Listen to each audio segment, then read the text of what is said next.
Hi friends, నమస్తే. ఎలా ఉన్నారు? మీరు చూస్తున్నది మన యూట్యూబ్ ఛానల్. అప్డేట్ చేసుకోండి ఫ్రెండ్స్. మన ఛానల్ని స్వాగతం అండి. మొట్టమొదటిసారిగా మన ఛానల్ కనుక మీరు చూసుకున్నట్లయితే లైక్ చేయండి, షేర్ చేయండి, సబ్స్క్రైబ్ చేయండి ఫ్రెండ్స్. ఆంధ్రప్రదేశ్ ప్రభుత్వం బాబు షూరిటీ భవిష్యత్తు గ్యారంటీలో భాగంగా ఎంతమంది అయితే మరి స్కూల్ 1వ తరగతి నుంచి 12వ తరగతి వరకు ఇంటర్మీడియట్ వరకు ఎంతమంది విద్యార్థులు చదువుతున్నారో వారందరికీ కూడా 15,000 రూపాయలు తల్లిదండ్రుల యొక్క ఖాతాల్లో జమ చేస్తామని ఎన్నికల మేనిఫెస్టోలో భాగంగా కూటమి ప్రభుత్వం గతంలో మరి మేనిఫెస్టోలో రూపొందించడం జరిగిందండి.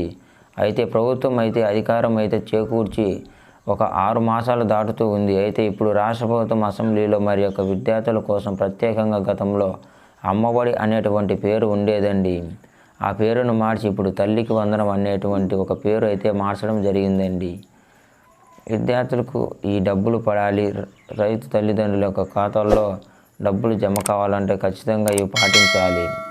ఆంధ్రప్రదేశ్ పౌరులే తల్లిదండ్రులై ఉండాలి. వారు ఖచ్చితంగా ఎస్సీ, ఎస్టీ, బీసీ, మైనార్టీ వర్గానికి సంబంధించిన వారే ఉండాలి. ఖచ్చితంగా కరెంటు బిల్లు 300 యూనిట్ల లోపలే కట్టేవారుగా ఉండాలి. అలాగే ఏదైనా ఇన్కమ్ ట్యాక్స్ కట్టేవారు అర్హులు కాదు. అలాగే తల్లిదండ్రులు ఖచ్చితంగా మరి తన బ్యాంకు ఖాతాని ఎన్పిసిఐ ఆధార్ కార్డు లింక్ చేసుకోవాలి. వాళ్ళ విద్యార్థులు ఖచ్చితంగా 80% అయితే కంపల్సరీ ఉండాలండి.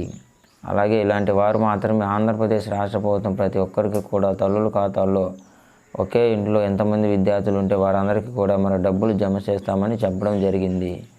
ఆంధ్రప్రదేశ్ ప్రభుత్వం గతంలో కూడా అసెంబ్లీలో కూడా దీనికి సంబంధించినటువంటి ఒక ప్రత్యేకమైన బడ్జెట్ కూడా ఆంధ్రప్రదేశ్ ప్రభుత్వం ఆ డబ్బులు అయితే మరి బడ్జెట్ అయితే విడుదల చేసిందండి. అయితే ఖచ్చితంగా విద్యార్థులు కంపల్సరీ స్కూల్కి వెళ్ళే విషయంలో 80% శాతం ఖచ్చితంగా తప్పకుండా స్కూల్కి వెళ్ళాలి. ఎవరెవరు అర్హులు అంటే ఎస్సీ, ఎస్టీ, బీసీ, మైనార్టీ వర్గానికి సంబంధించిన వారు ఎవరైనా ప్రైవేట్ స్కూల్ కానీ లేదా గవర్నమెంట్ స్కూల్ కానీ ఏ స్కూల్ వారైనా కూడా అర్హులే. ఆంధ్రప్రదేశ్ ప్రభుత్వం అయితే ఈ విషయం ఖచ్చితంగా క్లారిటీ అయితే ఇవ్వండి. దీనిలో భాగంగా సూపర్ 6 హామీలో భాగంగా తల్లిదండ్రులకు భారం పడకుండా ఉండటానికి ఈ యొక్క పథకాన్ని అయితే చెప్తున్నారండి.